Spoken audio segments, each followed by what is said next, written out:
Hello students, आप सभी का स्वागत है आपके अपने YouTube चैनल एएस एजुकेशन पर। जैसा कि आप लोग के बोर्ड के एग्जाम की तैयारी आप लोग अच्छे से कर रहे होंगे और आपके बोर्ड के एग्जाम लगभग 1 से 1.5 महीने और रह गए हैं, तो उसी क्रम में ये आपका प्लेटफॉर्म यानी YouTube चैनल पर मैथ और फिजिक्स की क्लासेस चलाई जा रही हैं। अभी तक आपने क्लास 12th के मैथ के विषय में पढ़ा। आज हम स्टार्ट करते हैं अपने 1 चैप्टर के महामैराथन की क्लास, जिसमें आपको फिजिक्स के एक लेक्चर में एक चैप्टर के पूरे निचोड़ जो आपको बोर्ड परीक्षा से रिलेटेड हैं, जो बोर्ड परीक्षा में आने के संभावना रखते हैं, उन सभी टॉपिकों को हम कवर करेंगे और आई होप आपको बहुत अच्छा लगेगा और आप उन सब की तैयारी करके बोर्ड के एग्जाम में अच्छे रिजल्ट प्राप्त करेंगे। ये आपका लगभग 14 से 15 चैप्टर हैं। 14-15 दिन की क्लास होगी, जिसमें आपको पूरे किताब का एक निचोड़ बताया जाएगा और उसके आधार पर आपको प्रत्येक चैप्टर में ये बताया जाएगा कि आपके कौन से टॉपिक हैं जो बोर्ड परीक्षा में बहुत ही महत्वपूर्ण रखते हैं और आने की संभावना बनती है। तो देर न करते हुए स्टार्ट करते हैं आज की अपनी क्लास। उससे पहले आप लोगों से एक रिक्वेस्ट है कि इस क्लास को देखने के बाद आप लाइक और शेयर जरूर कीजिएगा और जो भी आपके दोस्त हैं, जो भी आपके साथ पढ़ने वाले हैं, क्लास 12th के हैं, उनको भी शेयर कीजिए ताकि वो भी इस क्लास का आनंद उठा सकें और अपने बोर्ड के एग्जाम में अच्छे से अच्छे अंक प्राप्त कर सकें। और जो नए हमारे YouTube चैनल पे देख रहे हैं, उनसे भी रिक्वेस्ट है कि प्लीज आप सब सब्सक्राइब कर लीजिए और आने बेल आइकन को दबा करके आने वाली नोटिफिकेशन को जारी कर दीजिए। चलिए स्टार्ट करते हैं आज की अपनी क्लास को।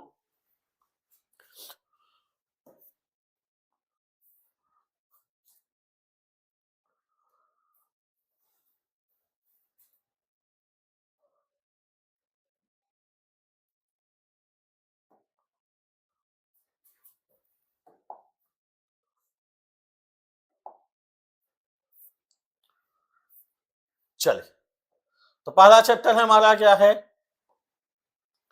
पहला चैप्टर हमारा है आपका विद्युत एवं वैद्युत क्षेत्र।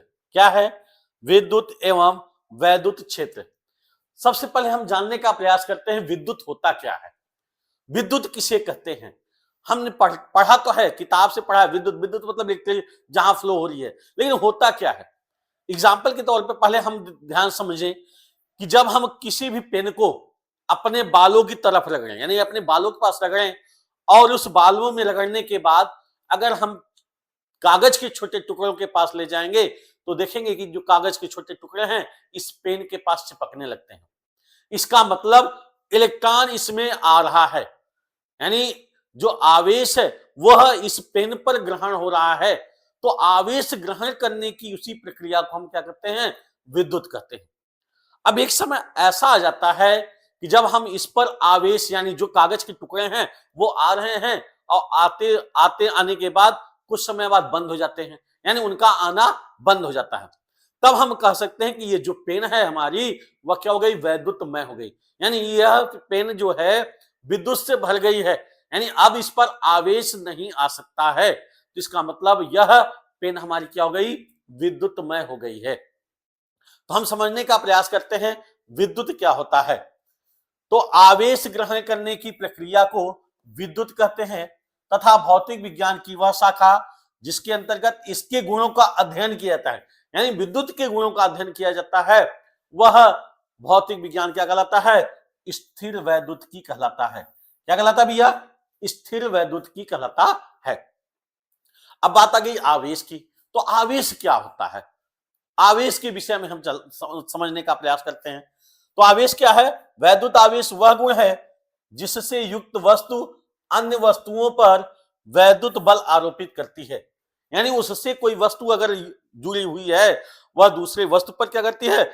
वैद्युत बल का आरोपण करती है। तो वह क्या कहलाता है? आवेश, वैद्युत आवेश कहलाता है। यह कितने प्रकार के होते हैं? 2 प्रकार के होते हैं। एक होता है धन आवेश और एक होता है हमारा ऋण आवेश। यहां पर देखेंगे पॉजिटिव पॉजिटिव एंड निगेटिव। अगर पॉजिटिव और निगेटिव एक दूसरे के पास रख दिया जाए तो उनके बीच क्या होता है, अट्रैक्शन होता है, यानी उनके बीच जो बल होगा वह कौन सा बल लगेगा, हमारा आकर्षण बल लगेगा। वह कौन सा बल लगेगा भैया, आकर्षण बल लगेगा। लेकिन अगर पॉजिटिव और पॉजिटिव एक दूसरे के पास ले जाए तो उनके बीच रिपल लगेगा, यानी प्रतिकर्षण बल लगेगा। क्या हो जाएगा, प्रतिकर्षण बल लगेगा। कहने का मतलब कि अगर दो समान व्यक्ति हैं, यानी कमजोर व्यक्ति हैं, उनको लड़ा दिया जाए तो वो क्या हो जाते हैं, एक दूसरे से चिपक जाते हैं।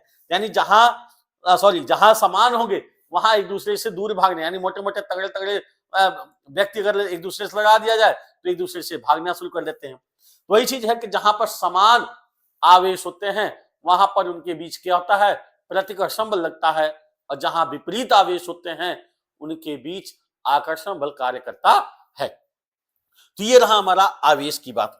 अब इसके बाद क्या दिया है हमारा दूसरा, हम देखते हैं कि आवेश, अब आवेश की तो बात कर लिया हमने, अब आवेश पर चार्ज भी क्या होता है और उनकी प्रक्रिया भी क्या होती है उसको भी देख लेते हैं।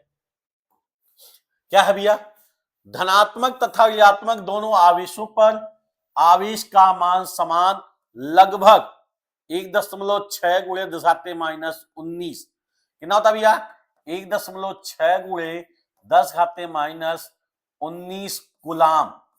यानी प्रत्येक आवेश जो धनात्मक होता है ऋणात्मक होता है, दोनों पर आवेश का जो संख्यात्मक मान होता है वह कितना होता है, 1.6 गुणे 10⁻⁻19।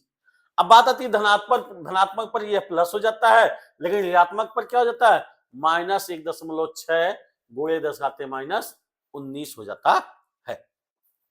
करा दो समान प्रकार के आवेशों के बीच प्रतिकर्षण, अभी हमने आपको बताया कि जहां पर समान आवेश हो, यानी अगर प्लस और प्लस है, यानी एक प्लस और प्लस है तो इनके बीच क्या हो जाएगा, प्रतिकर्षण बल लगेगा।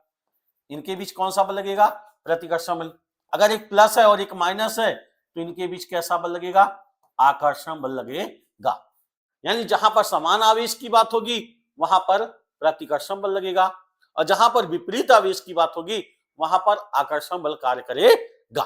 ठीक है, चलिए फिर कह रहा है कि आवेश का मात्रक कूलाम होता है। देखिए हमने क्या लिखा, आवेश का मात्रक कूलाम, यानी आवेश को किसमें मापा जाता है, मात्रक मतलब वह इकाई जिसमें किसी वस्तु को मापी जा सकते, तो उसको क्या कहते हैं, मात्रक कहते हैं। तो मात्रक मतलब कि आवेश का मात्रक क्या होता है, कूलाम होता है, तथा इसकी क्वांटम प्रकृति Q बराबर Ne, यानी Q बराबर क्या होता है, Ne। और यानी क्या है भैया, इलेक्ट्रॉनों की संख्या, यानी क्या है, इलेक्ट्रॉनों की संख्या है। और E क्या है, हमारा आवेश है। क्या है, आवेश है। अगर हम एक इलेक्ट्रॉन की बात करें तो Q बराबर N का मान हो गया 1, और एक इलेक्ट्रॉन पर आवेश कितना होता है भैया, 1.6 गुणे 10⁻⁻19, यानी Q बराबर कितना आ जाएगा हमारा, 1.6 गुणे 10⁻⁻19 गुलाम आवेश हो जाएगा। यानी एक इलेक्ट्रॉन पर आवेश का मान कितना है, 1.6 गुणे 10⁻⁻19 गुलाम होता है। तो हमने बताया कि जहां N इलेक्ट्रॉनों की संख्या तथा Q मूल आवेश है। ठीक है, चलिए अब आगे देखते हैं। आगे दिया है, इसी के आधार पर कूलाम के नियम की व्याख्या की गई है। किसकी व्याख्या की गई भैया, कूलाम के नियम की। तो कूलाम का नियम क्या कहता है, कूलाम का, जैसे इसके पहले आपने पढ़ा होगा क्लास 11th में, एक गुरुत्वाकर्षण स्थिरांक, क्या पढ़ा था, गुरुत्वाकर्षण स्थिरांक, ठीक है। तो गुरुत्वाकर्षण बल पढ़ा था। तो गुरुत्वाकर्षण बल क्या था, ब्रह्मांड में स्थित किन्हीं दो पिंडों के बीच लगने वाला जो गुरुत्वाकर्षण बल है, उन दोनों पिंडों के द्रव्यमानों की गुणनफल होता है। अब यहां पर क्या है, आवेश की बात है। अब एक आवेश हमारा Q1 और एक आवेश हमारा क्या है, Q2। एक आवेश Q1 है और एक आवेश क्या हमारा Q2 है। ठीक है, तो यहां पर दिया है, ब्रह्मांड में स्थित किन्हीं दो आवेशों के बीच लगने वाला आकर्षण अथवा प्रतिकर्षण बल। आकर्षण अथवा प्रतिकर्षण, अभी हमने बताया अगर दोनों पॉजिटिव हैं तो उनके बीच क्या हो जाएगा, प्रतिकर्षण लगेगा। अगर दोनों निगेटिव हैं तो भी उनके बीच प्रतिकर्षण लगेगा। लेकिन एक पॉजिटिव और एक निगेटिव है तो उनके बीच क्या होगा, आकर्षण बल लगेगा। तो यहां पर हमने क्या बताया कि ब्रह्मांड में स्थित किन्हीं दो पिंड आवेशों के बीच लगने वाला आकर्षण अथवा प्रतिकर्षण बल उन दोनों आवेशों के गुणनफल के, यानी एक आवेश Q1 है और एक आवेश Q2 है, तो लगने वाला बल यानी F क्या होगा, इन दोनों आवेशों के गुणनफल के अनुक्रमानुपाती होगा, यानी समीकरण नंबर 1 क्या बताया, उन दोनों आवेशों के गुणनफल के अनुक्रमानुपाती तथा उनके बीच की दूरी के, तथा उनके बीच की दूरी, अगर इनके बीच की दूरी r हो, कितनी हो भैया, इनके बीच की दूरी क्या हो, r हो, तो F प्रोपोर्शनल क्या हो जाएगा 1/r², यानी उनके बीच की दूरी के वर्ग के व्युत्क्रमानुपाती होता है, यानी F प्रोपोर्शनल 1/r²। यानी पहला कंडीशन हमारा क्या बता रहा है कि दोनों आवेशों के बीच लगने वाला जो बल होगा उन आवेशों के गुणनफल के अनुक्रमानुपाती होगा, यानी F प्रोपोर्शनल Q1 और Q2। दूसरा कंडीशन हमारा क्या बता रहा है कि दोनों आवेशों के बीच की दूरी के वर्ग के व्युत्क्रमानुपाती होता है, यानी F प्रोपोर्शनल 1/r²। अब अगर हम दोनों को मिला दें, इसको समीकरण नंबर 2 मान लें, अब दोनों समीकरणों को मिलाने पर, दोनों समीकरणों को मिलाने पर, अब जब दोनों समीकरणों को मिला देंगे तो हमारा क्या बन जाएगा भैया, F प्रोपोर्शनल Q1 Q2/r², कितना हो जाएगा, F प्रोपोर्शनल Q1 Q2/r²। अब क्या है, यहां पर प्रोपोर्शनल हटाना है, अगर प्रोपोर्शनल हटाते हैं तो हम एक कांस्टेंट लिखते हैं, क्या लिखते हैं, एक कांस्टेंट लिखते हैं, तो ये कांस्टेंट क्या आ जाएगा हमारा,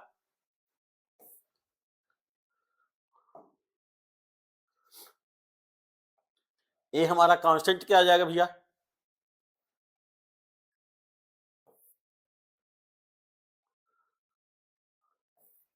चल तो हमने क्या बताया कि पहला कंडीशन हमने बताया कि F प्रोपोर्शनल Q1 Q2, दूसरा कंडीशन हमने क्या बताया, F प्रोपोर्शनल 1/r²। अब दोनों को हमने मिला दिया, दोनों को मिलाने पर, दोनों को मिलाने पर जब दोनों को मिला दिया तो हमारा क्या बन गया भैया, F प्रोपोर्शनल Q1 Q2/r²। अब हमने बताया कि जब प्रोपोर्शनल हटाया जाता है तो प्रोपोर्शनल हटाने के लिए क्या करते हैं, हम एक कांस्टेंट लेते हैं, क्या लेते हैं भैया, एक कांस्टेंट लेते हैं, ठीक है।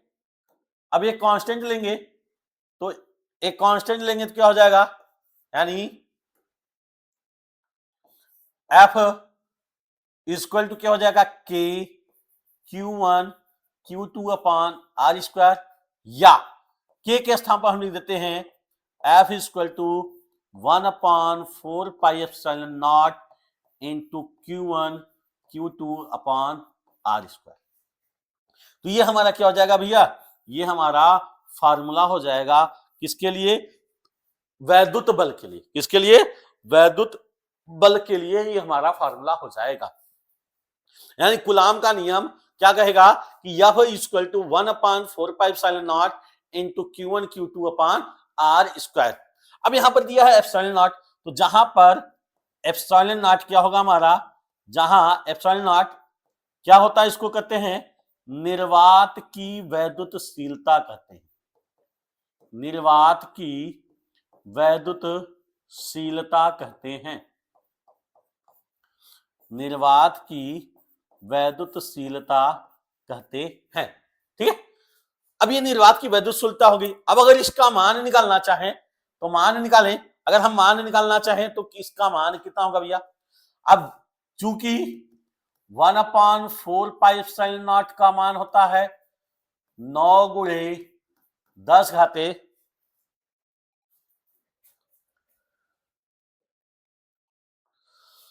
कितना होता भैया, 1/4πε0 का मान होता है 9 × 10 घाते -9 कूलाम होता है।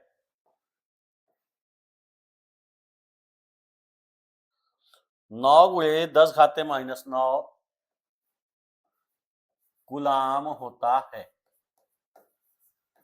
कितना होता भैया, 1/4πε0 का मान 9 × 10 घाते -9 कूलाम होता है, ठीक है।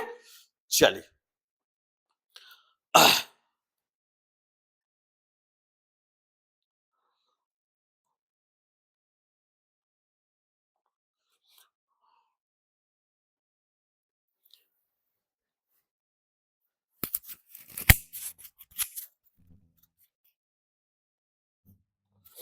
चलिए आगे चलते हैं हम। तो ये हमारा आ गया 1/4πε0 का मान ज्ञात हो गया।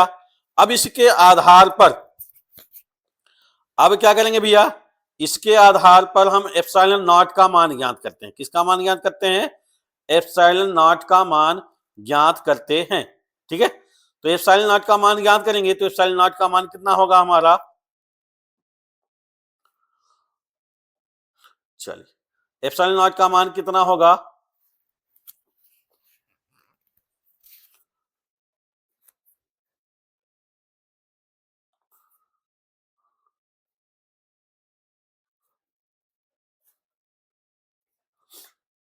चल इसका मान कितना होता है 9 गुणे 10 घाते 9, 9 गुणे 10 घाते 9 न्यूटन मीटर स्क्वायर प्रति कूलाम स्क्वायर होता है। ठीक है, ये हो गया हमारा 1/4πε0 का मान। अब यहां से हमें एप्सिलॉन नॉट का मान निकालना है। किसका मान निकालना है? एप्सिलॉन नॉट का मान निकालना है।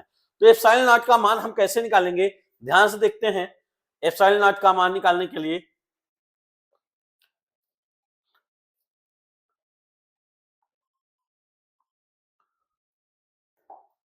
एप्सिलॉन नॉट का मान हम निकालते हैं। तो एप्सिलॉन नॉट का मान कैसे निकलेगा भैया? अब हमने बताया क्या, 1/4π एप्सिलॉन नॉट का मान है 9 गुणे 10 घाते 9। तो यहां से 1/4π पाई का मान 22/7 रख देंगे into epsilon not equal to 9 गुणे 10 घाते 9, या एप्सिलॉन नॉट का मान हो जाएगा, ये 7 ऊपर चला जाएगा, 7/4 गुणे 22 गुणे 9 गुणे 10 घाते 9। अब एप्सिलॉन नॉट का मान निकालेंगे तो आ जाएगा हमारा 8.86। कितना आ जाएगा भैया? 8.86 गुणे 10 घाते -12। कितना आ जाएगा? 8.86 गुणे 10 घाते -12 कूलाम प्रति न्यूटन मीटर स्क्वायर हो जाएगा। किसका मान आ जाएगा? एप्सिलॉन नॉट का मान।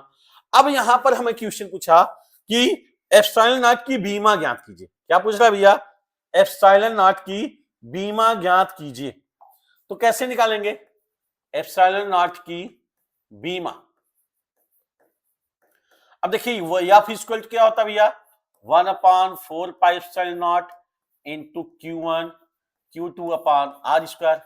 अब एफ की बीमा होती है MLT-2, यानी बल की बीमा कितनी होती है MLT-2 इक्वल टू 1/4π। 4π का मतलब नहीं है तो क्या लिखेंगे 1/एप्सिलॉन नॉट इनटू Q1 का बीमा होती है 80 और Q2 का बीमा होगा 80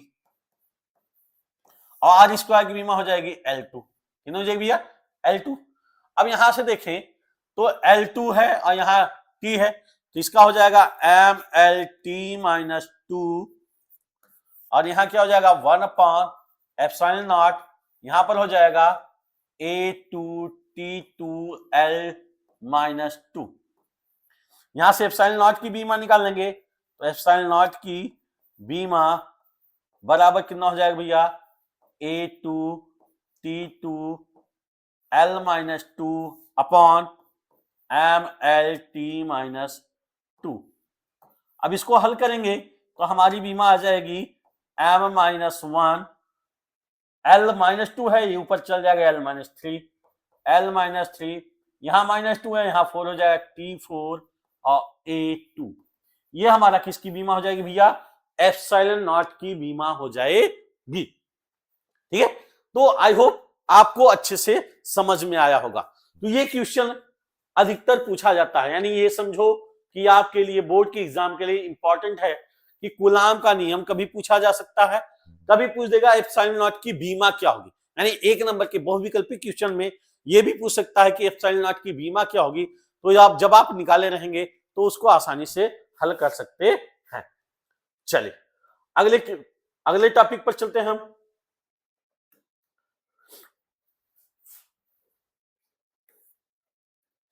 अगला हमारा क्या टॉपिक है भैया? अगला टॉपिक हमारा क्या है? अगला टॉपिक हमारा क्या है?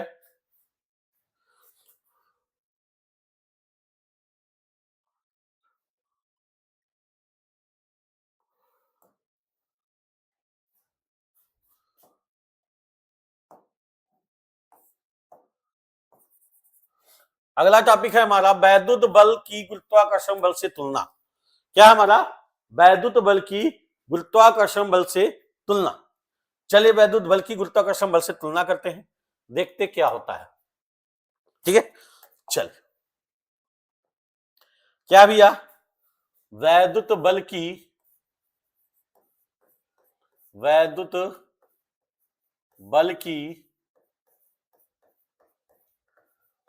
गुरुत्वाकर्षण बल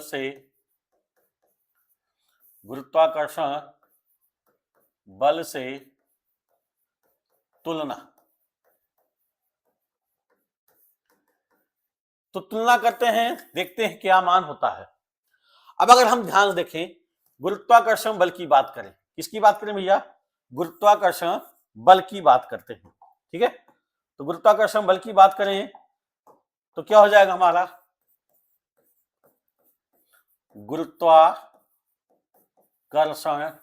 बल, तो गुरुत्वाकर्षण बल F बराबर क्या होता है? F equal to G m1 m2 upon r square, और G का मान अगर रखें तो F इक्वल टू होता है 6.67 into 10 to the power minus 11, and G का मान कितना होता है? 6.67 गुणे 10 घाते माइनस 11 गुणे m1 into m2 upon r square. ये हमारा हो गया समीकरण नंबर 1। ठीक है, अब उसी तरह वैद्युत बल की अगर बात करें, हम वैद्युत बल की बात करें, वैद्युत बल की यानी इसको हम एफ जी लिख सकते हैं, वैद्युत बल को एफ ई लिख सकते हैं। तो एफ ई बराबर क्या हो जाएगा भैया? 1/4 into Q1 Q2 upon R square. अब इसका मान रख देंगे तो एफ ई इक्वल हो जाएगा 9 गुणे 10 घाते 9 गुणे Q1 Q2 upon R square. ये हो जाएगा हमारा समीकरण नंबर 2। अब कर रहा है किसकी बात कर रहा है? इलेक्ट्रॉन की बात कर रहा है। किसकी बात कर रहा है? एक इलेक्ट्रॉन की बात कर रहा है। तो एक इलेक्ट्रॉन का द्रव्यमान कितना होता है और एक इलेक्ट्रॉन का आवेश कितना होता है? अगर हम द्रव्यमान की बात करें और आवेश की बात करें तो उसका मान कितना होता है, हम जब उसको ज्ञात करेंगे तो हमारा सवाल लग जाएगा। ठीक है, चलिए तो इलेक्ट्रॉन का द्रव्यमान होता है, यानी यम बराबर हमारा होता है इलेक्ट्रॉन का द्रव्यमान। अगर हम निकालेंगे, क्या निकालेंगे भैया? इलेक्ट्रॉन का द्रव्यमान होता है 9.1 गुणे 10 घाते माइनस 31 किलोग्राम। और आवेश की बात करें तो Q बराबर होता है 1.6 गुणे 10 घाते माइनस 19 गुलाम। कितना होता भैया? 1.6 गुणे 10 घाते माइनस 19 गुलाम होता है। ठीक है, चल तो ये हमारा यम पता हो गया, Q पता हो गया। अब हमें क्या निकालना है? एफ जी का मान निकालना है, एफ ई का मान निकालना है। तो चलिए एफ जी का मान निकालते पहले। तो एफ जी बराबर कितना हो जाएगा? 9,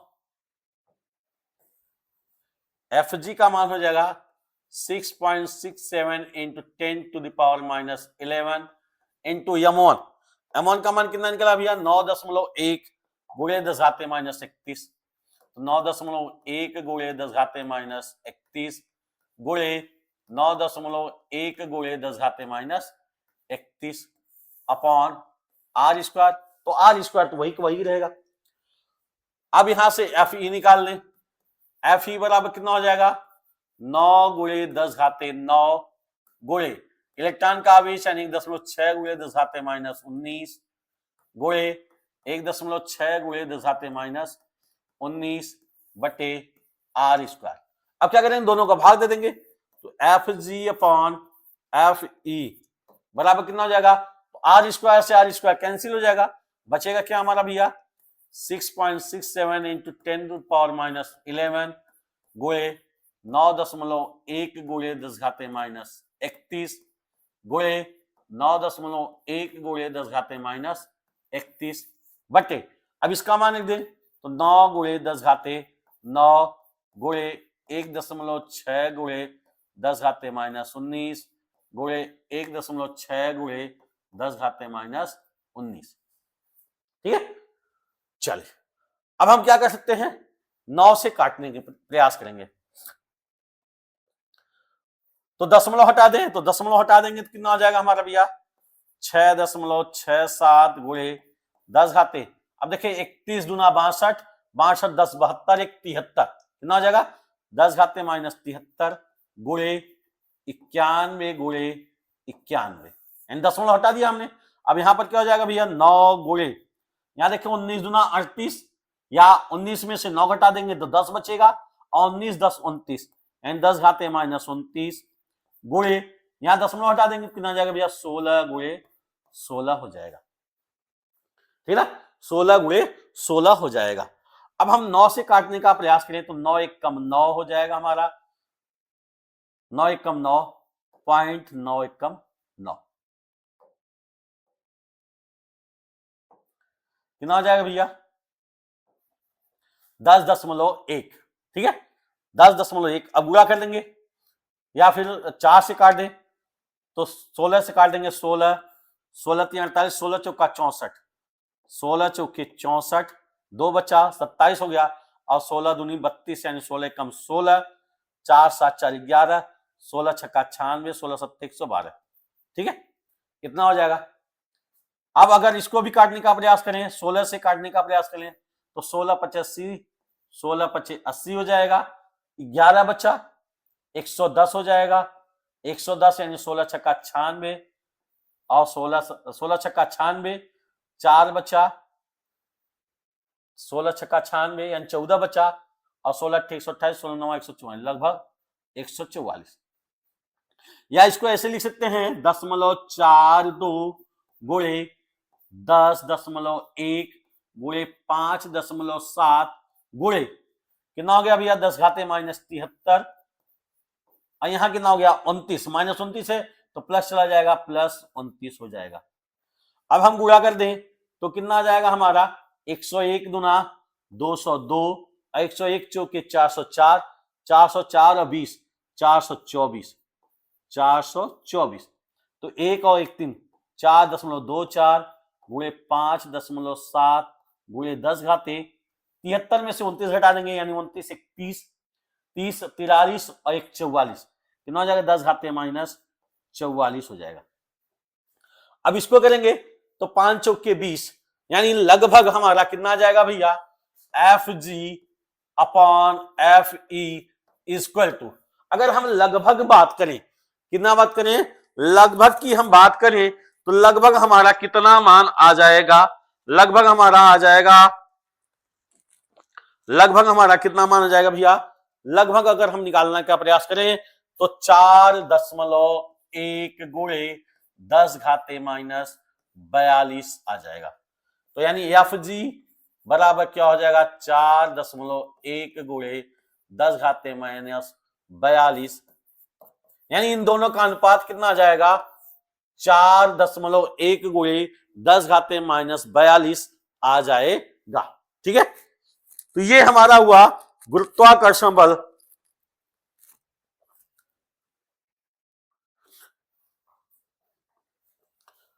सॉरी ये निकालेंगे अगर तो 5 चौके 20, हमारा मान कितना आ जाएगा एफ जी बटे एफ ई का मान अगर हम निकालने का प्रयास करें, तो एफ जी बटे एफ ई का मान निकालने का प्रयास करेंगे तो कितना आ जाएगा भैया, हमारा आ जाएगा 4 दशमलव यानी 5 चौके 20 अपॉन 7 चौके 28, लगभग इतना आ जाएगा, ठीक है।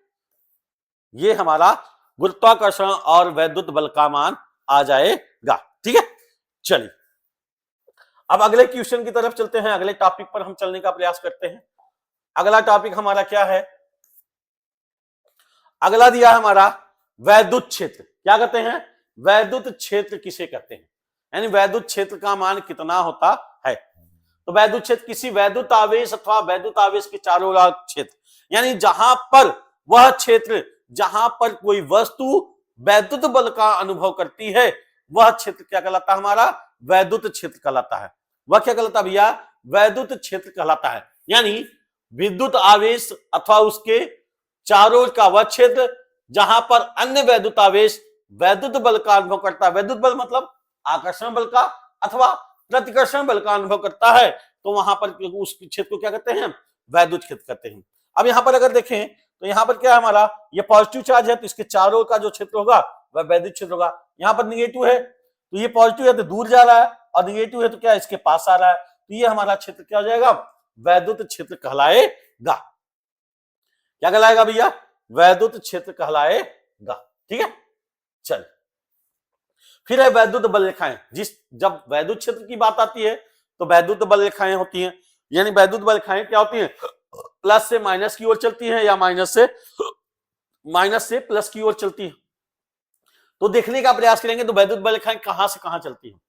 तो वैद्युत बल रेखा वैद्युत क्षेत्र में, वैद्युत बल रेखा वैद्युत क्षेत्र में खींचा गया वह काल्पनिक निष्कोण वक्र है जिस पर एक स्वतंत्र व पृथक्कृत धन परीक्षण आवेश चलता है तथा उसके चलने की दिशा को व्यक्त करता है। यानी अगर हम देखने का प्रयास करें तो ये देखिए, ये हमारा क्या है? प्लस से माइनस की ओर जा रहा है। कहां जा रहा है? प्लस से माइनस की ओर जा रहा है। अब माइनस से प्लस से माइनस की ओर जा रहा है, फिर इधर से अंदर होकर के फिर प्लस से माइनस की ओर जा रहा है। यानी हमेशा जब भी चलता है वह प्लस से माइनस की ओर चलता है। यहां पर देखिए प्लस से क्या हो रहा है? प्लस से बाहर की ओर जा रहा है, प्लस से बाहर की ओर जा रहा है।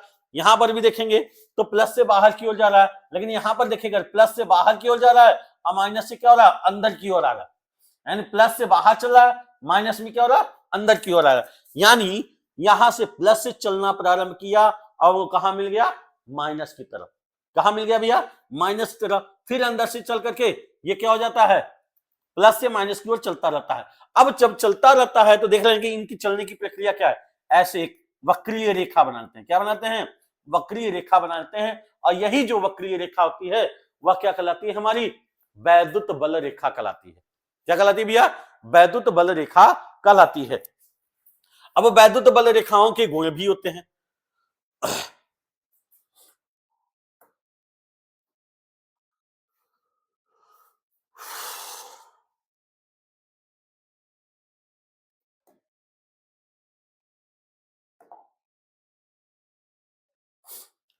वैद्युत बल रेखाओं के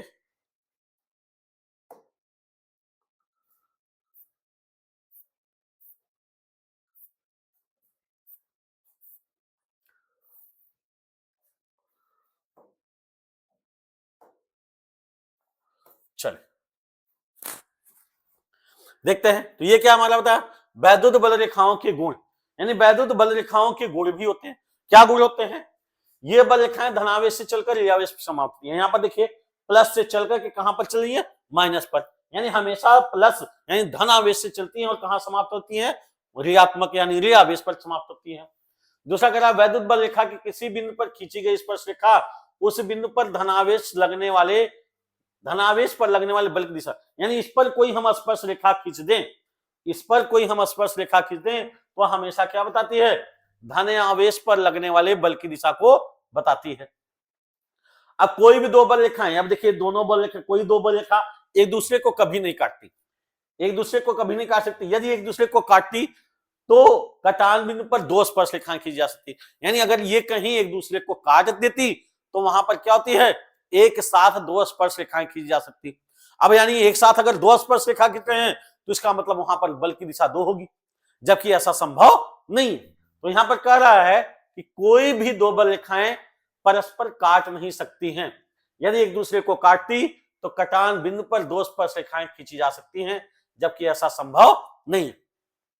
फिर क्या कर रहा है? वैद्युत बल रेखाएं किसी आवेशित चल के तल के यानी आवेशित चालक ताल के लंबवत होती हैं। ये हमेशा क्या होती हैं? लंबवत होती हैं।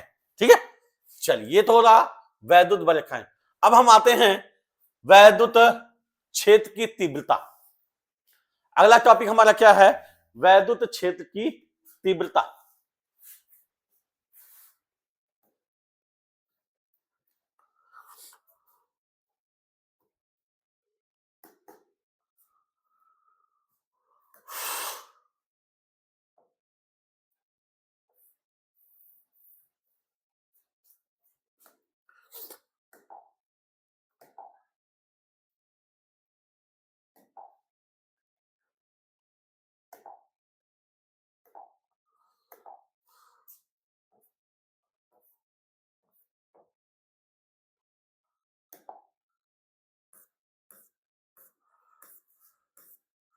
चल, अगला हमारा क्या है?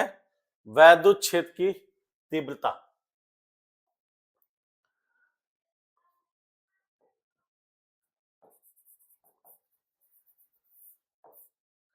क्या भैया? वैद्युत क्षेत्र की तीव्रता की बात करते हैं।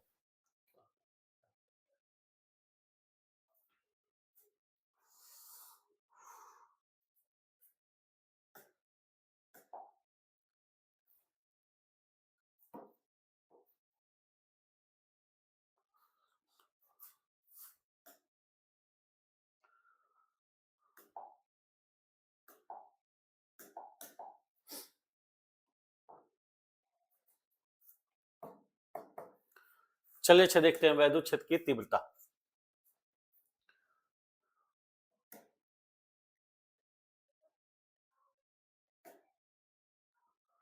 वैद्युत क्षेत्र की तीव्रता कह रहा है वैद्युत क्षेत्र में किसी बिंदु पर वैद्युत क्षेत्र की तीव्रता उस बिंदु पर रखे एकांक परीक्षण आवेश पर लगने वाले बल के बराबर होती है।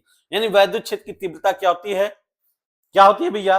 कह रहा है कि वैद्युत क्षेत्र में किसी बिंदु पर वैद्युत क्षेत्र की तीव्रता उस बिंदु पर रखे, यानी कोई बिंदु है, उस बिंदु पर कोई एकांक परीक्षण आवेश रखा हुआ है और उस पर लगने वाले बल को हम क्या कहते हैं? वैद्युत क्षेत्र की तीव्रता कहते हैं। या दूसरे शब्दों में हम कह सकते हैं एकांक परीक्षण आवेश को वैद्युत क्षेत्र में स्थित किसी बिंदु को पर लगने वाले वैद्युत बल को ही, यानी एकांक परीक्षण आवेश को वैद्युत क्षेत्र में स्थित किसी बिंदु पर लाने में लगने वाले वैद्युत बल को वैद्युत क्षेत्र की तीव्रता कहते हैं। इसे किससे प्रदर्शित करते हैं? ई से प्रदर्शित करते हैं। और इसका मतलब क्या होता है? न्यूटन प्रति कूलाम। इसका मतलब कितना होता है भैया? न्यूटन प्रति कूलाम। यानी ई बराबर एफ बटे क्यू, ई बराबर एफ बटे क्यू होता है।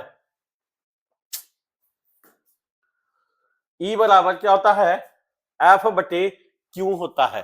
यानी ई का मान बल बटे एकांक परीक्षण आवेश होता है। क्या होता है भैया? बल बटे एकांक परीक्षण आवेश होता है। अब बात आती है बिंदु आवेश के कारण वैद्युत क्षेत्र तीव्रता। अब हम इसको निकालने का प्रयास करते हैं। ठीक है, चलिए देखते हैं।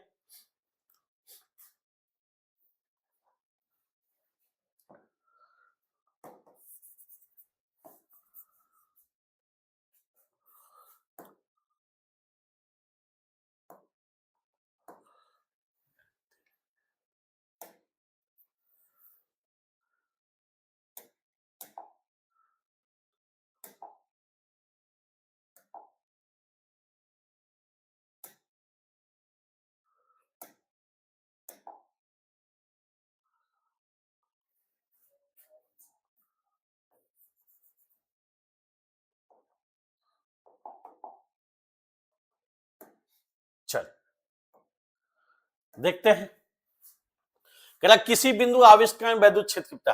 अब मान लिया एक आवेश यहां पर है, क्यू है, और यहां पर एक आवेश हमने मान लिया क्यू नॉट है। कितना भैया? क्यू नॉट है। अब इस पर जो लगने वाला बल होगा, उस पर जो यानी दोनों आवेशों के बीच जो लगने वाला बल होगा, वही हमारा क्या होगा? वैद्युत क्षेत्र की तीव्रता होगी। यानी हम उसको किससे प्रदर्शित किए? ई बराबर एफ अपॉन क्यू या F upon Q not, F upon Q not से प्रदर्शित करते हैं। ठीक है, तो हम लगाने का प्रयास करते हैं। क्या होगा भैया?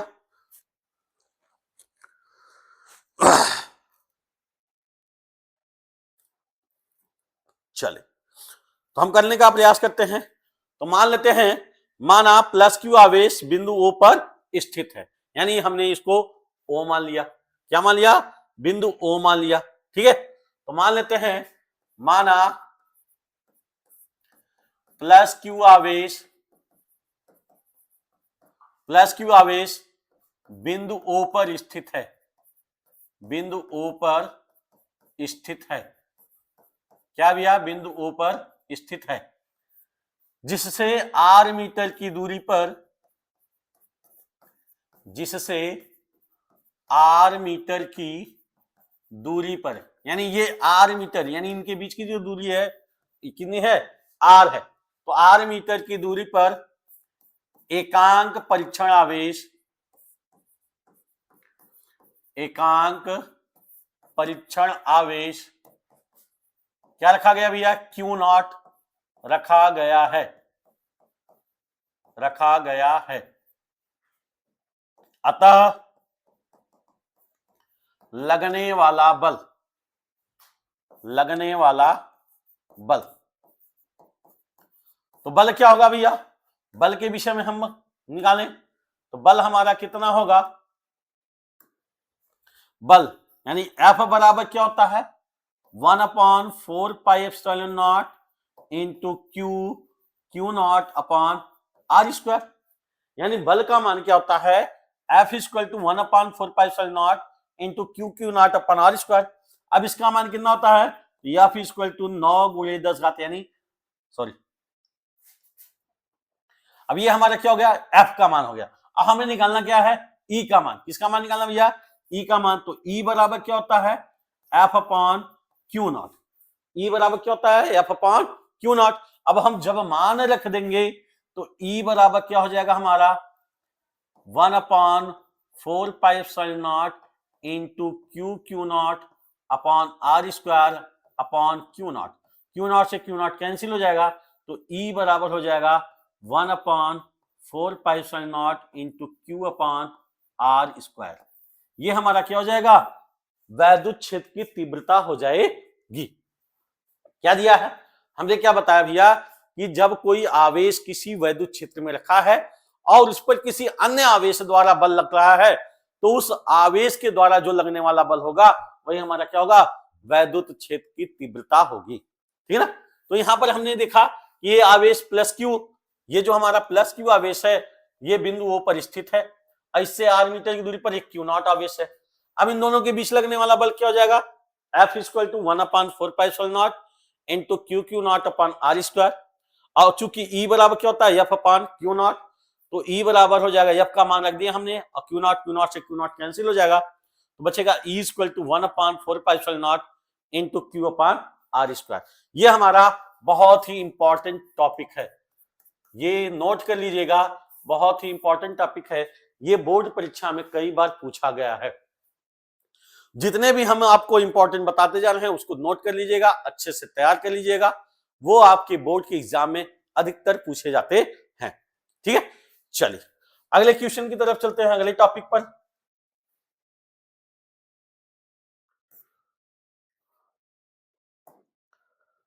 चल अगला टॉपिक देखते हैं।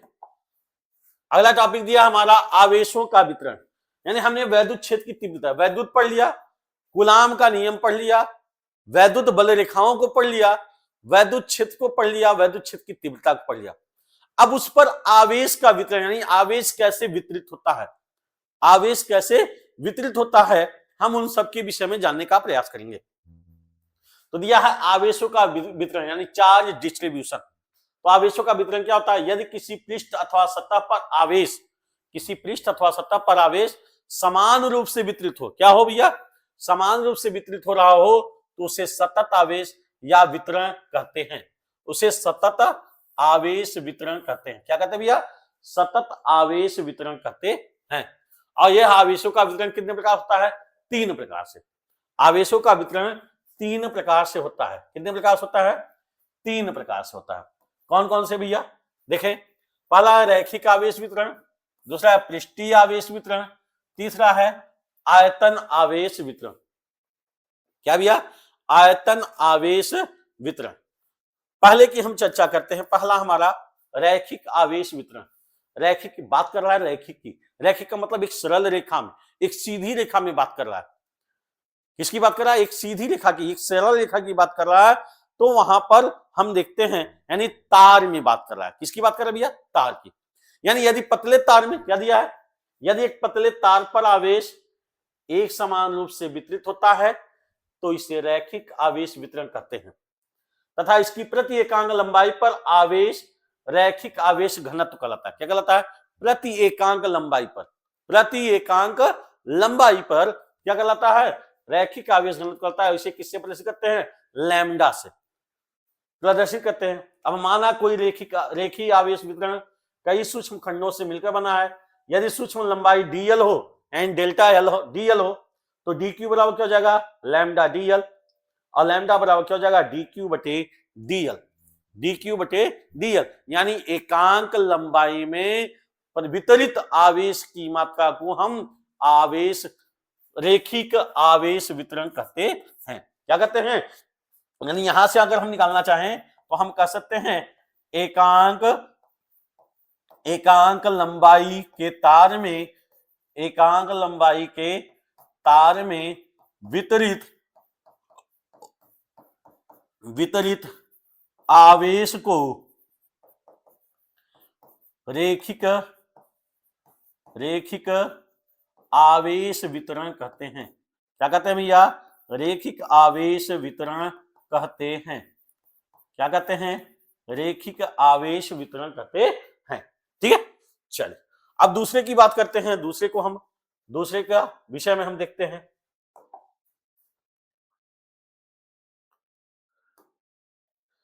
चलिए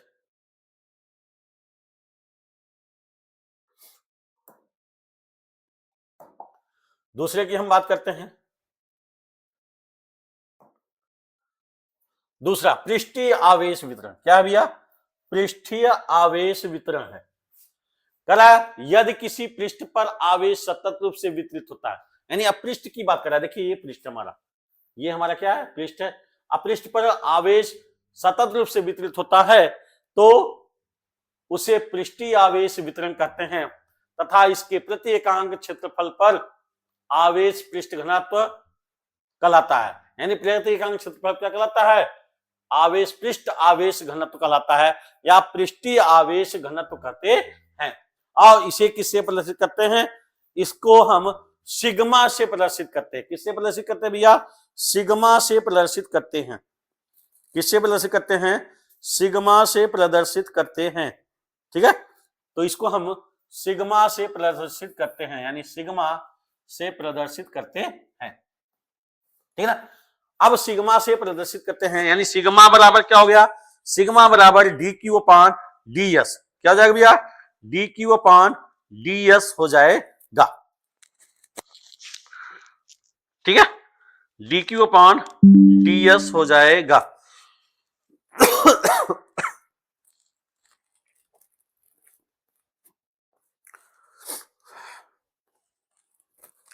चलिए तो कितना हो जाएगा? dq अपान ds हो जाएगा। ठीक है ना? चल अब इसके बाद हम देखते हैं अगला हमारा क्या है? अगला हमारा है आयतन आवेश वितरण। क्या कहलाता भैया? आयतन आवेश वितरण। कह यदि किसी आयतन अथवा गोला अथवा घनाभ, अब आयतन की बात कर रहा है यानी या तो वो गोला होगा, या तो गोला होगा, गोले का आयतन निकाला जा सकता है, या तो फिर घन के आकार का होगा यानी इस तरह से होगा, या तो फिर घनाभ होगा यानी इस तरह से होगा। तो कह रहा है कि गोला अथवा घनाभ या घन पर आवेश सतत रूप से वितरित होता है तो उसे आयतन आवेश वितरण कहते हैं। उसे क्या कहते हैं? आयतन आवेश वितरण कहते हैं। इसके प्रति एकांक आयतन पर आवेश आयतन आवेश घनत्व कहलाता है। इसे किससे प्रदर्शित करते हैं भैया? रो से। किससे प्रदर्शित करते हैं? रो से। यानी रो बराबर क्या हो गया? dq अपान dv, यानी रो बराबर dq अपान dv, या dq अगर यहां से निकालना चाहें तो रो dv हो जाएगा। कितना हो जाएगा भैया? रो dv हो जाएगा। ठीक है, चलिए की तरफ बात करते हैं अगले की ओर। अगला हमारा क्या है? वैद्युत द्विध्रुव। अगला हमारा क्या है? वैद्युत द्विध्रुव। क्या भैया? वैद्युत द्विध्रुव किसे कहते हैं? वैद्युत द्विध्रुव किसे कहते हैं? वैद्युत द्विध्रुव क्या है? एक ऐसा निकाय है जिसमें दो बराबर परंतु विपरीत आवेश, एक ऐसा निकाय जिसमें दो बराबर परंतु विपरीत आवेश एक दूसरे से अल्पतम दूरी पर स्थित होते हैं, उसको क्या कहते हैं? वैद्युत द्विध्रुव कहते हैं। देखिए यहां पर क्या कर रहा है? एक ऐसा निकाय जिसमें दो बराबर परंतु विपरीत आवेश, यानी यहां पर देख रहे हैं एक प्लस है और एक में क्या है हमारा? माइनस है, और एक दूसरे से अल्पतम दूरी पर, यानी इनके बीच की दूरी कितनी है? 2l है। तो इसको हम क्या कहते हैं? वैद्युत द्विध्रुव कहते हैं। अब इनके बीच की अल्पतम दूरी क्या होती है? 2l होती है। तो वैद्युत द्विध्रुव तो हमने जान लिया। अब वैद्युत द्विध्रुव में क्या भैया? एक तरफ प्लस है और एक तरफ क्या है? माइनस। यानी एग्जाम्पल के तौर पर हम देखें, एक झूला देखे होंगे आपने, हमने लोगों देखा होगा, एक सपाट झूला होता है, एक तरफ एक व्यक्ति बैठता है और दूसरे तरफ दूसरा व्यक्ति बैठता है, यानी इस तरह से।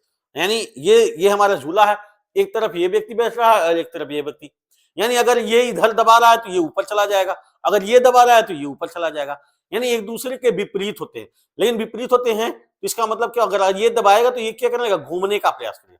क्या करेगा भैया? घूमने का। तो जब घूम रहा है तो इसका मतलब आघूर्ण हो रहा है, जब घूम रहा है तो इसका मतलब क्या हो जाएगा? ये आघूर्ण हो जाएगा। तो हम इसको कहेंगे वैद्युत द्विध्रुव आघूर्ण। वैद्युत द्विध्रुव आघूर्ण। तो वैद्युत द्विध्रुव आघूर्ण क्या हो जाएगा? वैद्युत द्विध्रुव आघूर्ण किसी एक आवेश तथा दोनों आवेशों के बीच की दूरी के, यानी एक आवेश हमारा Q है और इनके आवेशों के बीच की दूरी कितनी है? 2l है। यानी अगर ये प्लस Q मान लें, ये क्या है? Minus Q। ये प्लस Q, एक माइनस Q। एक आवेश को हमने ले लिया और इनके बीच की दूरी 2l ले लिया। तो कह रहा है वैद्युत द्विध्रुव आघूर्ण किसी एक आवेश तथा दोनों आवेशों के बीच की दूरी के गुणनफल के मान के बराबर होता है। इसको किससे प्रदर्शित करते हैं? P से प्रदर्शित करते हैं, और इसका मात्रक क्या होता है? कूलाम मीटर होता है। इसका मात्रक क्या होता है भैया? कूलाम मीटर होता है। यानी P बराबर Q इंटू 2l। P बराबर क्या हो जाता है? Q into 2l। ये होता है वैद्युत द्विध्रुव आघूर्ण। आघूर्ण का मतलब क्या होता है? चारों तरफ का घूमना। ठीक है, चलिए अगले की तरफ चलते हैं हम।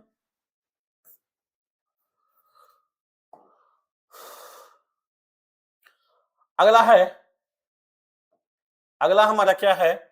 वैद्युत द्विध्रुव के कारण उत्पन्न वैद्युत क्षेत्र की तीव्रता, यानी द्विध्रुव के कारण उत्पन्न वैद्युत क्षेत्र की तीव्रता पूरे चैप्टर में सबसे ज्यादा इंपॉर्टेंट टॉपिक है हमारा वैद्युत द्विध्रुव के कारण उत्पन्न वैद्युत क्षेत्र की तीव्रता।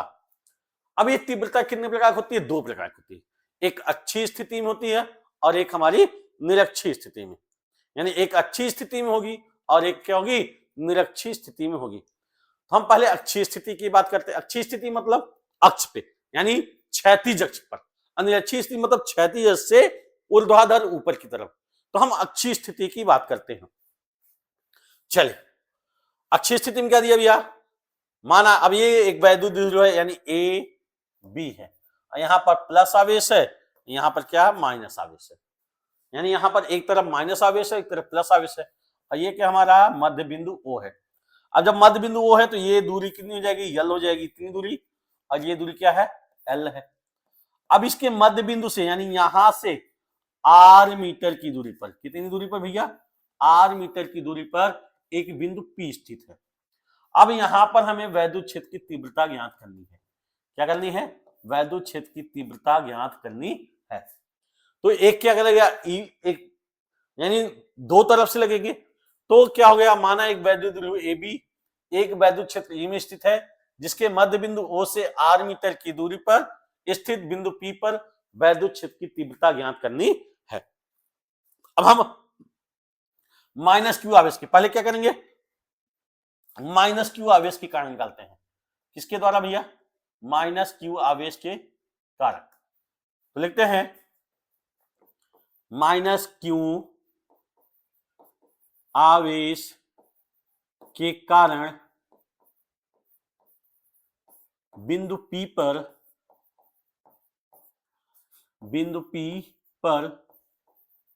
वैद्युत क्षेत्र की तीव्रता, वैद्युत क्षेत्र की तीव्रता,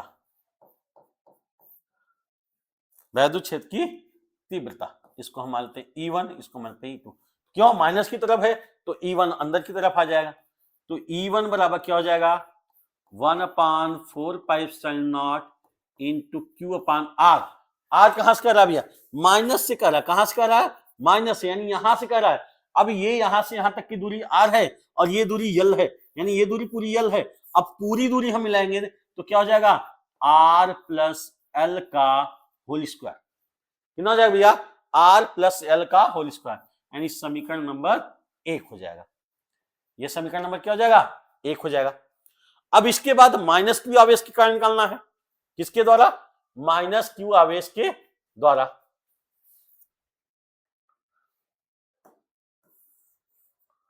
चलिए अब हम क्या निकालते हैं?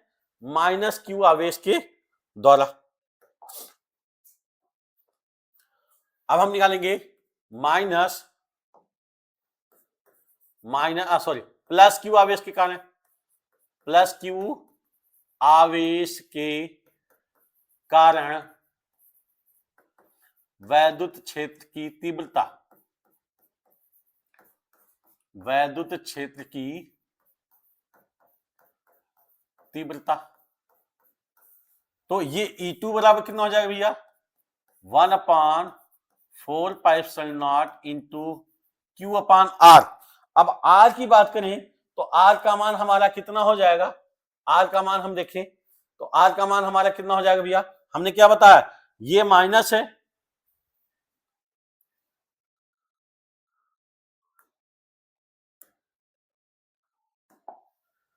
चल ये हमने क्या बताया? ये माइनस है और ये क्या है? प्लस है। और इनके बीच की दूरी क्या है? ये यल है और ये दूरी कितनी है? आर है। ये दूरी कितनी है? आर है। अब कह रहा प्लस से पूछ रहा है तो ये दूरी यल और आर यहां है, यानी पूरी दूरी कितनी है? आर। आर में से ये दूरी हम घटा देंगे तो ये हमारा कितना हो जाएगा? R minus L. यानी प्लस से अगर हम निकालेंगे पी के बीच की दूरी तो हमारा कितना हो जाएगा भैया? आर माइनस एल हो जाएगा। तो हम यहां पर क्या लिख सकते हैं? आर माइनस एल लिख देंगे। क्या हो जाएगा? आर माइनस एल का होल स्क्वायर, यानी समीकरण नंबर 2। अब दोनों क्या है? एक दूसरे के विपरीत है, तो परिणामी वैद्युत क्षेत्र की तीव्रता, परिणामी क्या हो जाएगा? यानी E बराबर क्या हो जाएगा भैया? E2 माइनस E1, क्योंकि E2 हमारा ज्यादा है और E1 क्या है? कम है। तो E2 हमारा निकल जाएगा 1/4πε0 into Q upon R minus L का होल स्क्वायर माइनस E1 कितना है हमारा? 1/4πε0 into Q upon R plus L का होल स्क्वायर। आप देखेंगे दोनों में कॉमन कुछ मिला है। क्या कॉमन मिला भैया? 1/4πε0 इंटू Q कॉमन मिला है। बचा क्या हमारा? 1/R माइनस एल का होल स्क्वायर और यहां माइनस 1/R प्लस एल का होल स्क्वायर। क्या बच जाएगा? R प्लस एल का होल स्क्वायर। अब जब हम हल करने का प्रयास करेंगे तो 1/4πε0 इंटू Q, अब ये देखिए R प्लस एल का होल स्क्वायर हम तोड़ देंगे तो R square plus L square plus 2RL। अब इसको करेंगे तो minus R square minus L square plus 2RL बटे, अब देखिए a minus B A plus B तो क्या हो जाएगा? A square minus B square का होल स्क्वायर। ठीक है, तो आर स्क्वायर से R square cancel, L square से एल स्क्वायर कैंसिल। बचा क्या हमारा? 2RL यानी 4RL। कितना बच गया भैया? 4RL बच जाएगा। तो क्या लिख देंगे हम?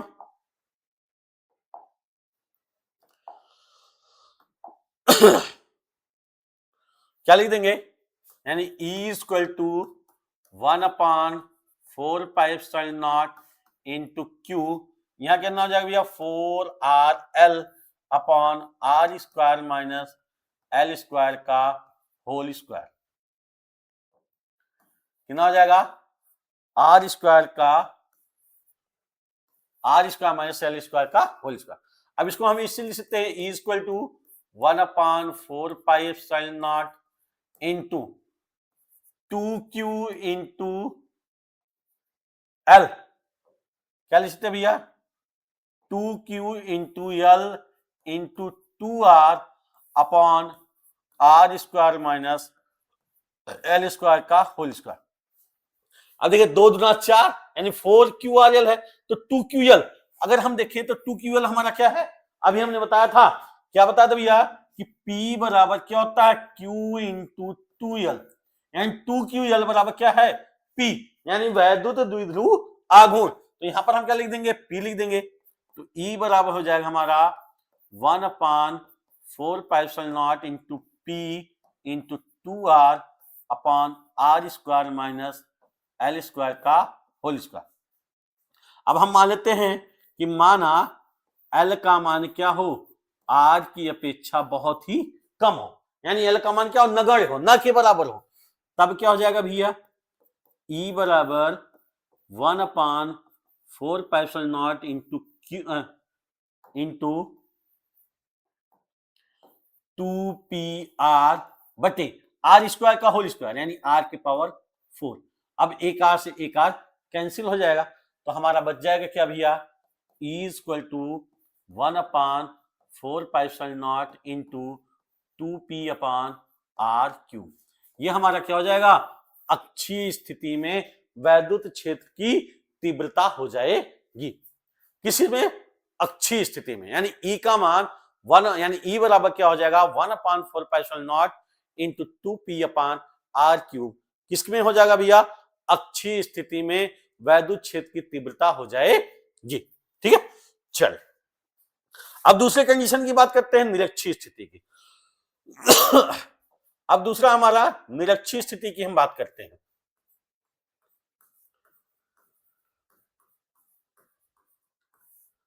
निरक्षीय स्थिति की बात करते हैं। निरक्षीय स्थिति हमने क्या बताया भैया? निरक्षीय स्थिति में हमने बताया कि ये वैद्युत द्विध्रुव है हमारा। अब इस वैद्युत द्विध्रुव से एक बिंदु यहां पर P है हमारा,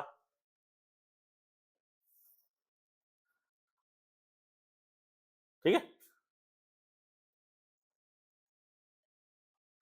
यहां पर हमारा बिंदु P स्थित है। अब यहां पर हमें वैद्युत क्षेत्र की तीव्रता ज्ञात करनी है। चलिए फिर से बताते हैं।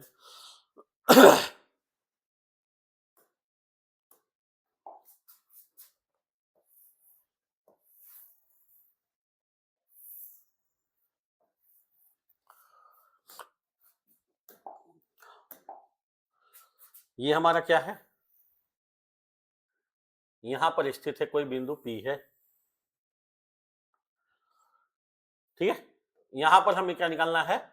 वैद्युत क्षेत्र की तीव्रता ज्ञात करनी है। अब इसका मध्य बिंदु ये है, मिला देते हैं मध्य बिंदु को।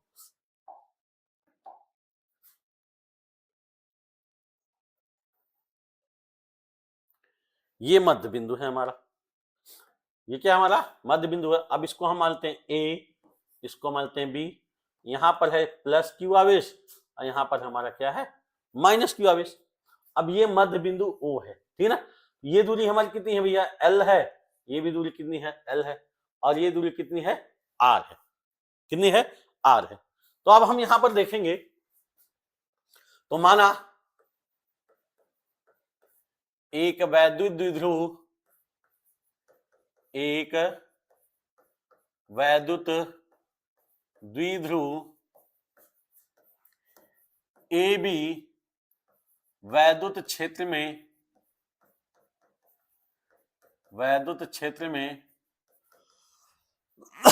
स्थित है, जिसके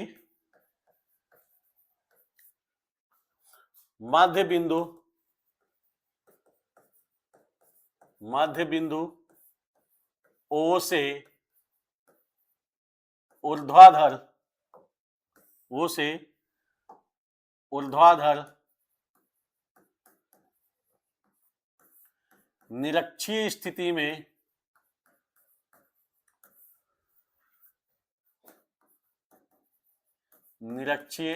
में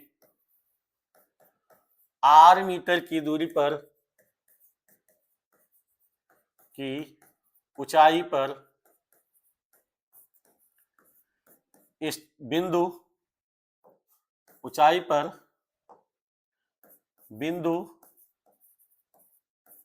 P पर वैद्युत क्षेत्र की तीव्रता ज्ञात करनी है। क्या ज्ञात करनी भैया? वैद्युत क्षेत्र की तीव्रता ज्ञात करनी है।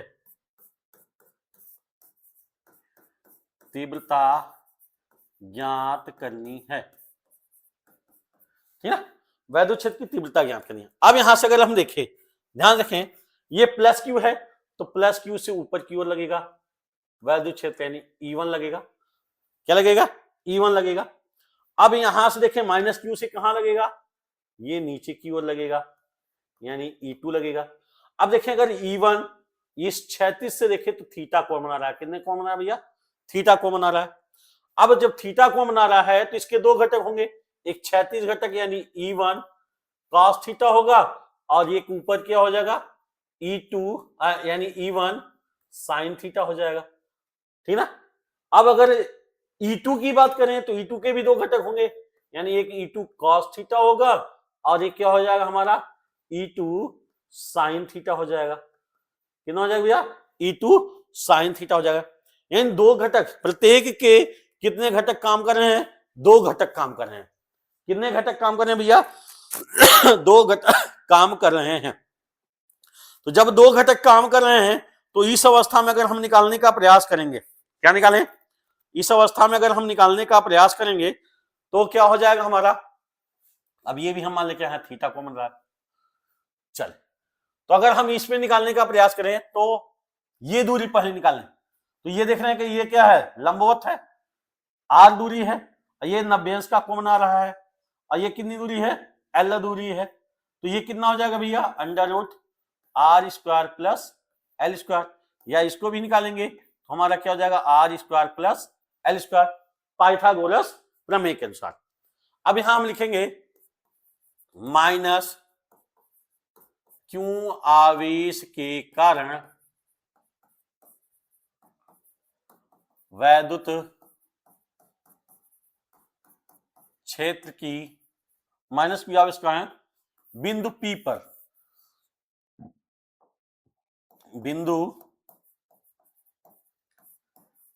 पर वैद्युत क्षेत्र की तीव्रता,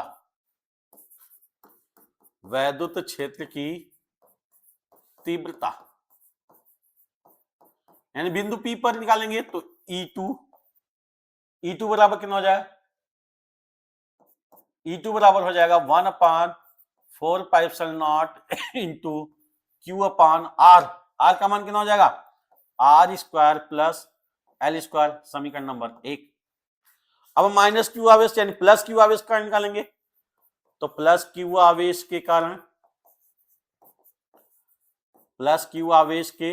कारण बिंदु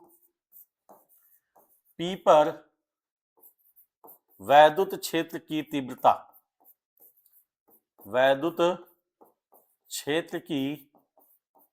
तीव्रता, अब इसको निकालेंगे तो E1 बराबर कितना हो जाएगा भैया? 1/4πε0 इंटू क्यू अपान R square plus L square, यानी समीकरण नंबर 2। अब देख रहे हैं E1 और E2 दोनों का मान क्या है? बराबर है। दोनों का मान क्या है? बराबर है। और यहां पर हम देखें कि E2 sin थीटा यानी इसका ऊर्ध्व घटक और इसका ऊर्ध्व घटक एक दूसरे के विपरीत है, तो जब विपरीत है तो क्या करेंगे? एक दूसरे को निरस्त कर देंगे, यानी उसको समाप्त कर देंगे। लेकिन दोनों की अगर दिशा देखें, दोनों के जो क्षैतिज घटक हैं, दोनों के क्षैतिज घटक क्या हैं? एक तरफ है, तो इसका मतलब ये दोनों क्या हो जाएंगे? जुड़ जाएंगे। तो यहां पर क्या हो जाएगा भैया?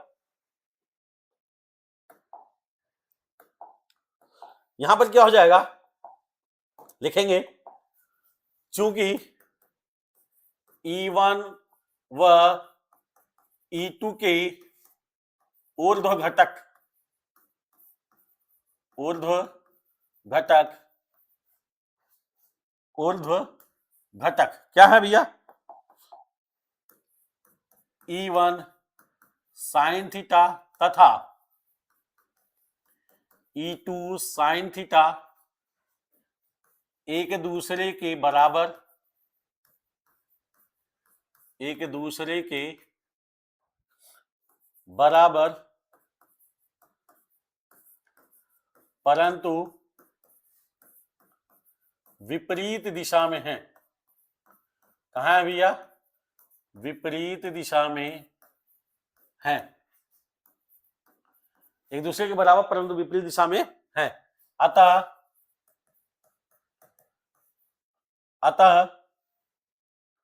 परिणामी, अतः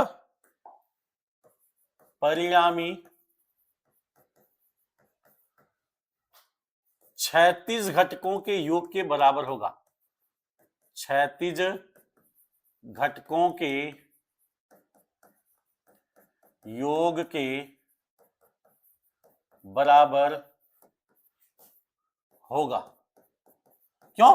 क्योंकि क्षैतिज घटक जो है हमारे क्या है? एक दूसरे की तरफ, यानी एक ही तरफ है, तो एक ही दिशा में है, तो इसका मतलब उनका योगफल का मान बराबर हो जाएगा। तो यहां से क्या निकालेंगे भैया?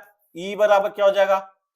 यानी E1 cos theta plus E2 cos theta, मान रख देंगे। तो E बराबर E1 का मान हो जाएगा 1/4πε0 into Q upon R square plus L square cos theta, और प्लस E2 का मान भी रख देंगे, हो जाएगा 1/4πε0 into Q upon R square plus L square cos theta. अब देख रहे हैं दोनों मान बराबर हैं, क्या हो जाएगा भैया? E बराबर 1/4πε0 into Q upon R square plus L square into 2 cos theta. कितना हो जाएगा? 2 cos थीटा। अब देखिए यहां से हम इस त्रिभुज से, त्रिभुज क्या है? B, मान लिया इसको P, BPO में, त्रिभुज BPO में, तो त्रिभुज BPO में क्या हो जाएगा भैया? cos थीटा, cos थीटा बराबर क्या होगा? cos थीटा बराबर क्या होगा? आधार बटे कर्ण, यानी आधार कितना है? L है, तो यहां लिख देंगे L बटे under root R square plus L square. अब यहां cos थीटा का मान हम रख देंगे, तो यहां लिख देंगे cos थीटा का मान रखने पर, तो E क्या हो जाएगा भैया? E इक्वल टू हो जाएगा हमारा 1/4πε0 into Q upon R square plus L square into 2 cos theta का मान क्या है? L upon under root R square plus L square. तो यहां से क्या हो जाएगा? E बराबर देखिए Q इंटू 2L, किसके बराबर हो गया? P के। Q इंटू 2L किसके बराबर हो गया भैया? P के मान के बराबर हो गया। तो E बराबर क्या हो जाएगा? 1/4πε0 इंटू P अपॉन, अब ये देखिए क्या हो जाएगा? R square plus L square के पावर 3/2। कितना हो जाएगा? R square plus L square के पावर 3/2। अब हम मान लेते हैं कि माना L का मान R की अपेक्षा क्या हो? बहुत ही कम हो, यानी नगण्य हो, तो यहां से L हट जाएगा, तो E बराबर हो जाएगा हमारा 1/4πε0 into P upon R square के पावर 3/2। 2 से 2 कैंसिल हो जाएगा, तो E इक्वल टू हो जाएगा 1/4πε0 into P upon R cube. ये हमारा क्या हो गया भैया? निरक्षीय स्थिति में हमारे वैद्युत क्षेत्र की तीव्रता ज्ञात हो गई। क्या हो गई? निरक्षीय स्थिति में वैद्युत क्षेत्र की तीव्रता ज्ञात हो गई। ठीक है। तो जहां तक आशा है मुझे कि ये सभी आपको बहुत अच्छे से समझ में आ गया होगा। अब पूरे टॉपिक में हमारे 3 टॉपिक है, यानी पूरे चैप्टर में 3 टॉपिक हमारे इंपॉर्टेंट है। पहला इंपॉर्टेंट हमारा क्या है? गुलाम का नियम। पहला टॉपिक क्या हमारा नियम है? गुलाम का नियम। दूसरा हमारा क्या है कि एप्सिलॉन नॉट की बी मान निकाल लीजिए, या एप्सिलॉन नॉट का मान क्या होगा। तीसरा हमने बताया कि वैद्युत क्षेत्र की यानी वैद्युत द्विध्रुव किसे कहते हैं और वैद्युत द्विध्रुव का आघूर्ण क्या होता है। चौथा टॉपिक हमारा इंपॉर्टेंट है कि वैद्युत द्विध्रुव के कारण वैद्युत क्षेत्र की तीव्रता ज्ञात कीजिए, अक्षीय स्थिति में अथवा निरक्षीय स्थिति में। इन सभी टॉपिकों से, इन सभी क्वेश्चन से या इन सभी से क्वेश्चन बनाए जाते हैं और न्यूमेरिकल भी पूछे जाते हैं। तो आई होप आप सभी को ये चैप्टर बहुत अच्छी तरह से समझ में आया होगा। जो कुछ भी छूटा होगा इसमें हम नेक्स्ट लेक्चर में इसको कवर करने का प्रयास करेंगे। जहां तक आशा है मुझे, इसमें से अब कोई टॉपिक ऐसा नहीं है जो आपका छूटा हो। कल मैं आपको इससे संबंधित यानी इस चैप्टर से संबंधित जितने भी इंपॉर्टेंट न्यूमेरिकल होंगे उन सभी न्यूमेरिकलों को हल कराने का प्रयास करूंगा। तो आज के लिए बस इतना ही। धन्यवाद।